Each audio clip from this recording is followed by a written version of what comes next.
Hello friends, എല്ലാവർക്കും good morning. അപ്പോൾ ഇന്നത്തെ സൂപ്പർ ഹിറ്റ് വിശേഷത്തിലേക്ക് എല്ലാവർക്കും സ്വാഗതം. അങ്ങനെ നമ്മുടെ അജയും ആ വക്കീലും കൂടി ഇന്ന് സംസാരിക്കുകയാണ്. അപ്പോൾ ആ വക്കീല് പറയണം, എടാ ഇത്തിരി കൂടിപ്പോയല്ലോ, അത്രയും വേണ്ടായിരുന്നു, നീ അത്ര കുടുംബത്തോട് അത്രയും മുഖത്തടിച്ച് പറയണ്ടായിരുന്നു പറഞ്ഞപ്പോഴേക്കും കൂടിപ്പോയെന്നോ? എടത് കൂടിപ്പോയിട്ടില്ല, കുറഞ്ഞു പോയെന്ന് എനിക്ക് പറയാനുള്ളൂ. ഇത്രയെങ്കിലും പറയണം, അല്ലെങ്കിൽ അഞ്ജനയുടെയും എൻ്റെയും കല്യാണം അവർ നടത്തി വെക്കും. അവർക്കെല്ലാവർക്കും അറിയാം അഞ്ജനയെ എനിക്കിഷ്ടമല്ല എന്നുള്ള കാര്യം. എൻ്റെ മനസ്സിൽ ആരാണെന്നും അവർക്കറിയാം. എന്നിട്ട് പോലും എൻ്റെ വാക്കുകൾ മറികടന്നുകൊണ്ടാണ് അവർ ഈ ഒരു കല്യാണം നടത്താനായിട്ട് തീരുമാനിച്ചിരിക്കുന്നത്. അപ്പോൾ പിന്നെ ഞാൻ ആരായി?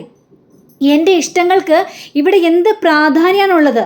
അപ്പോൾ പിന്നെ ഞാൻ ഇങ്ങനെയൊക്കെ പറയണ്ടേടാ എന്നൊക്കെ ചോദിക്കുമ്പോൾ, എടാ ഇനി എന്താ ചെയ്യാനായിട്ട് പോകുന്നത്?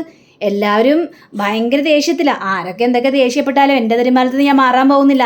എത്രയൊക്കെ ഭൂകമ്പം ഉണ്ടായാലും എൻ്റെ തീരുമാനത്തിൽ നിന്ന് ഒരടി പോലും ഞാൻ പിന്നോട്ട് പോകില്ല. അത് കൺഫേമായ കാര്യമോ. പിന്നെ ഒരു കാരണം എന്ന് പറഞ്ഞു കഴിഞ്ഞാൽ, എനിക്ക് മുത്തശ്ശിയെ സങ്കടപ്പെടുത്തേണ്ടി വന്നു. ആ ഒരു സങ്കടം മാത്രമേ എനിക്കുള്ളൂ. വേറെ ആര് സങ്കടപ്പെട്ടാലും എനിക്ക് പ്രശ്നമില്ല. പാവം മുത്തശ്ശി പറയുന്ന കാര്യങ്ങൾ ഞാൻ അനുസരിച്ചിട്ട് മാത്രമേ ഉള്ളൂ. ഈ ഒരു കാര്യം മാത്രം എനിക്ക് ധിക്കരിക്കേണ്ടി വന്നു. ആ ഒരു സങ്കടം എൻ്റെ മനസ്സിലുണ്ട്. അതിന് ഞാൻ മുത്തശ്ശിയെ കാണുന്നുണ്ട്, മുത്തശ്ശിയുടെ ക്ഷമ ചോദിക്കുന്നുണ്ട്, എൻ്റെ മനസ്സിലുള്ള കാര്യങ്ങളെല്ലാം മുത്തശ്ശിയോട് പറഞ്ഞ് ഞാൻ ബോധ്യപ്പെടുത്തുന്നുണ്ട്. മുത്തശ്ശിയുടെ മനസ്സ് മാറുമെന്ന് തന്നെയാണ് എൻ്റെ വിശ്വാസം. പക്ഷേ പിന്നീട് ഈ കല്യാണം നടത്താൻ വേണ്ടി എന്ത് പ്ലാൻ അവിടെ ചെയ്താലും ഒരിക്കലും ഒന്നും നടക്കാനായിട്ട് പോകുന്നില്ല എന്നും അജയ് പറയാം. അങ്ങനെ പിന്നീട് കാണിക്കുന്നത് എല്ലാവരും ആകെ ദുഃഖിച്ചിരിക്കുകയാണ്. അപ്പോൾ ഈ അഞ്ജനയാണെങ്കിൽ അങ്ങോട്ടും ഇങ്ങോട്ടൊക്കെ പരക്കമായി നടക്കുകയാണ്. എന്ത് ചെയ്യണമെന്ന് അറിയാൻ പാടാത്തൊരവസ്ഥ.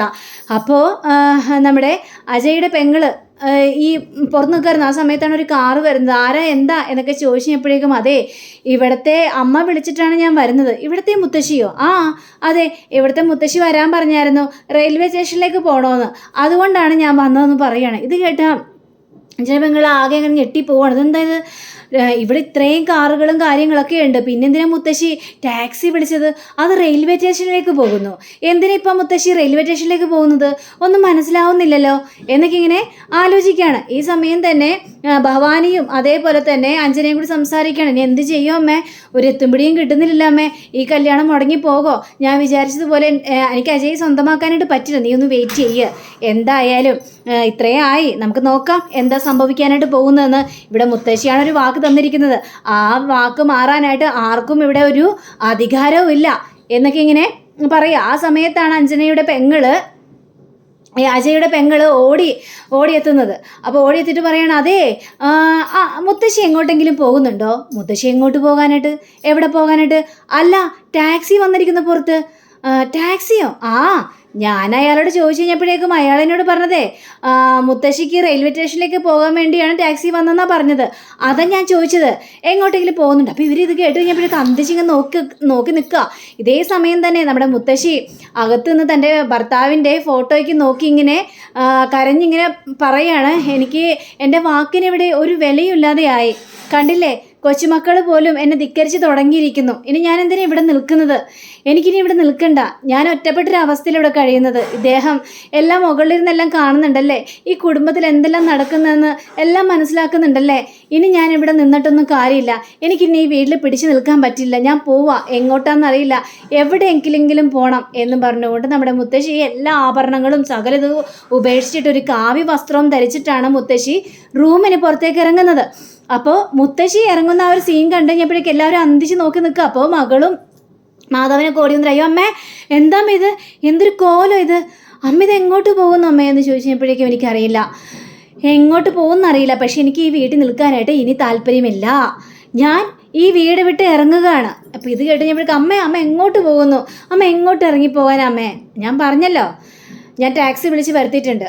എനിക്ക് അതിൽ കയറി റെയിൽവേ സ്റ്റേഷനിൽ ചെല്ലണം. അവിടെ നിന്ന് എങ്ങോട്ടാണെന്ന് ഒരു നിശ്ചയമില്ല, എങ്ങോട്ടെങ്കിലും എനിക്ക് പോയാൽ മതിയാവുള്ളൂ എന്ന് പറഞ്ഞുകൊണ്ട് മുത്തശ്ശി ആ വീടിറങ്ങാനായിട്ട് മുത്തശ്ശിയുടെ എല്ലാവരും മുത്തശ്ശിയെ ഇങ്ങനെ തടഞ്ഞു നിർത്തിക്കണം. വേണ്ട അമ്മേ, അമ്മ എങ്ങോട്ടും പോകരുത് അമ്മേ, അതിന് മാത്രം ഇവിടെ എന്താണ് ഉണ്ടായമ്മേ? എൻ്റെ വാക്കിന് ഒരു വിലയില്ല. പണ്ടൊക്കെ ഞാൻ പറയുന്ന കാര്യങ്ങളൊക്കെ അനുസരിക്കുമായിരുന്നു. ഇപ്പോൾ ഈ മുത്തശ്ശി ഈ വീടിനൊരു ഭാരമാണ്. അതുകൊണ്ടല്ലേ നിങ്ങളാരും ഈ മുത്തശ്ശി പറയുന്നത് അനുസരിക്കാത്തത് എന്നും പറഞ്ഞുകൊണ്ട് മുത്തശ്ശി നേരെ ആ ടാക്സിക്കാരനെ വിളിച്ചിട്ട് ഈ ബാഗ് അങ്ങോട്ട് വെച്ചേക്കാൻ പറഞ്ഞുകൊണ്ട് ടാക്സിക്കാരൻ്റെ അടുത്ത് ബാഗ് എടുത്ത് ഡിക്കിലേക്ക് വെക്കുകയും ചെയ്യണം. അപ്പോഴാണ് അജയ് ഇറങ്ങി വരുന്നത്. അപ്പോൾ അജയ് ഇതെല്ലാം കണ്ടുകൊണ്ടും കേട്ടുകൊണ്ടും നിൽക്കുകയാണ്, ഒരക്ഷരം പോലും മിണ്ടാതെ.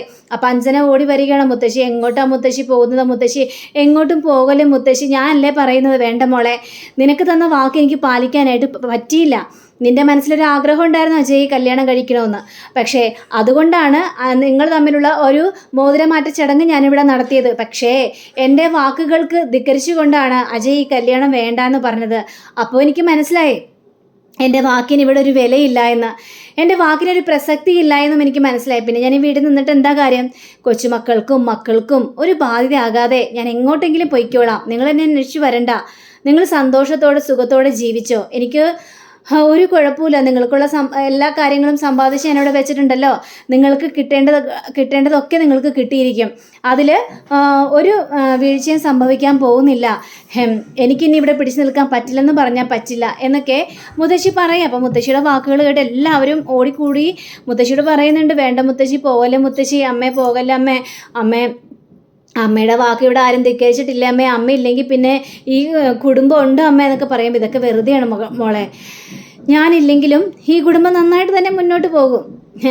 ഈ പടുകിളവിയായ മുത്തശ്ശിയെ കൊണ്ട് നിങ്ങൾക്കൊക്കെ എന്താണ് പ്രയോജനം? മറ്റുള്ളവർക്ക് ശല്യം ഉണ്ടാക്കാൻ വേണ്ടിയല്ലേ ഞാനിവിടെ നിൽക്കുന്നത്? അപ്പോൾ എന്തിനാ ആ ഒരു ശല്യക്കാരിയായ മുത്തശ്ശി നിങ്ങൾക്ക്? ഈ മുത്തശ്ശി അങ്ങോട്ട് വെറുതെ വിട്ടേര്, മറന്നേര്. എല്ലാം കഴിഞ്ഞ അധ്യായം പോലെ അങ്ങോട്ട് കരുതിയാൽ മതി.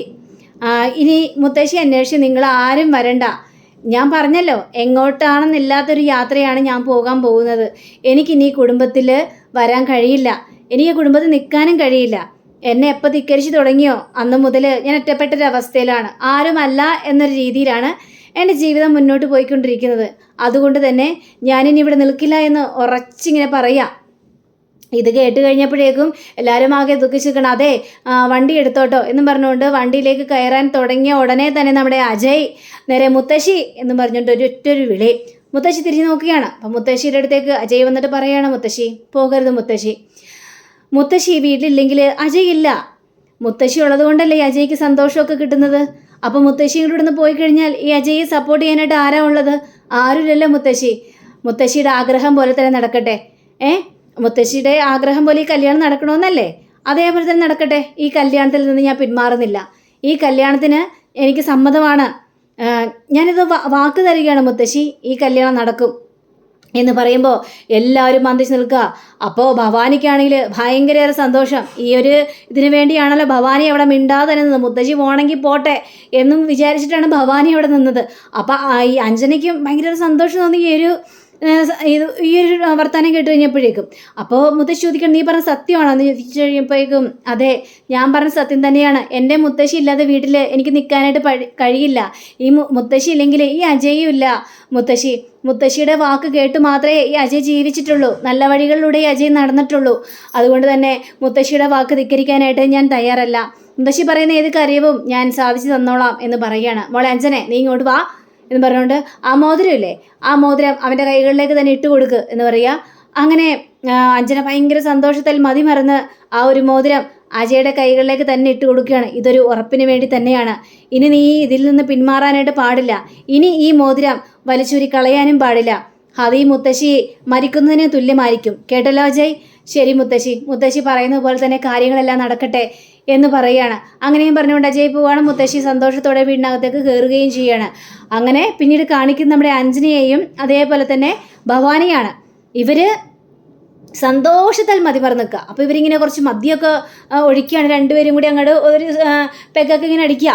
അപ്പോൾ അടിച്ചു കഴിഞ്ഞപ്പോഴേക്കും എന്നാലും എൻ്റെ അമ്മ എനിക്ക് വിശ്വസിക്കാനായിട്ട് പറ്റിയില്ല. കല്യാണം ഏതായാലും മുടങ്ങിപ്പോകും തന്നെയാണ് ഞാൻ വിചാരിച്ചത്. മുത്തശ്ശി ഇറങ്ങിപ്പോകാനായിട്ട് ശ്രമിച്ചുകൊണ്ടാണ് അജയുടെ മനസ്സ് മാറിയത്. ഇനിയും മനസ്സ് മാറോ മോളെ അഞ്ജനെ? ഇനി മനസ്സ് മാറാൻ പോകുന്നില്ല. മുത്തശ്ശിയുടെ വാക്കാണ് അവസാന വാക്ക്. ആ കിളവി അങ്ങനെ പറഞ്ഞുകൊണ്ട് ആ കിളവി കെട്ടും കിടക്കി എടുത്തുകൊണ്ട് പോകാൻ ശ്രമിച്ചതുകൊണ്ട് രക്ഷപ്പെട്ടു. അല്ലായിരുന്നെങ്കിലോ ഈ കല്യാണം മുടങ്ങി പോകുന്നതിനുള്ളതിന് യാതൊരു സംശയമില്ല, ഉറപ്പായിട്ടും മുടങ്ങി പോകുമായിരുന്നു. ഏതായാലും രക്ഷപ്പെട്ടല്ലോ. അപ്പോൾ ഈ കല്യാണം നടക്കും. അപ്പോൾ ഇനിയെങ്ങാനും കല്യാണം മുടങ്ങിപ്പോകുക ഒരിക്കലുമില്ല. പക്ഷെ അമ്മേ, ഇനിയിപ്പോൾ എനിക്ക് ആ ഭൂമി ഒന്ന് കാണണം. അല്ല, അജയെ വളച്ചെടുക്കാൻ ശ്രമിച്ചവളാണല്ലോ ഈ ഭൂമി. അപ്പോൾ ആ ഭൂമിയെ കണ്ട് എനിക്കിതൊന്നും അങ്ങോട്ട് ബോധിപ്പിക്കണം. കല്യാണം നടക്കാൻ പോകുന്നുള്ള കാര്യം, അവൾ തോറ്റു തുന്നമ്പാടി എന്നുള്ളൊരു കാര്യം ഇത് കഴിഞ്ഞപ്പോഴേക്കും മോളെ, ഈ കല്യാണത്തിന് അജയ് സമ്മതിച്ചതോടെ അവൾ തോറ്റില്ലേ, അവൾ തോറ്റു തുന്നമ്പാടി. എന്നാലും അമ്മേ, എനിക്ക് അവളെ കാണണം, കണ്ട് സംസാരിക്കണം. എന്നാലേ എൻ്റെ മനസ്സിന് ഒരു തൃപ്തി ഉണ്ടാവുള്ളൂ അമ്മേ. നീ പോയി കാണുമോളെ, കണ്ട് അവളെ അങ്ങോട്ട് വെല്ലുവിളിക്ക്. ഇനി എന്താ വേണ്ടത് ഏതാ വേണ്ടെന്നൊക്കെ ഈ ഭവാനിക്കറിയാം. ഇനി എങ്ങനെയാ മുന്നോട്ട് പോകേണ്ടതെന്നും ഈ ഭവാനിക്ക് നന്നായിട്ടറിയാം എന്ന് പറയാം. അപ്പം അങ്ങനെയും കാണിച്ചുകൊണ്ടാണ് നമ്മുടെ ഇന്നത്തെ റിവ്യൂ ഇവിടെ അവസാനിച്ചിരിക്കുന്നത്. അടുത്ത റിവ്യൂവിനെ കാത്തിരിക്കുക, സബ്സ്ക്രൈബ് ചെയ്യുക. എല്ലാവർക്കും നല്ലൊരു ദിനം ആശംസിച്ചുകൊണ്ട് നമസ്കാരം. Thank you. ബൈ.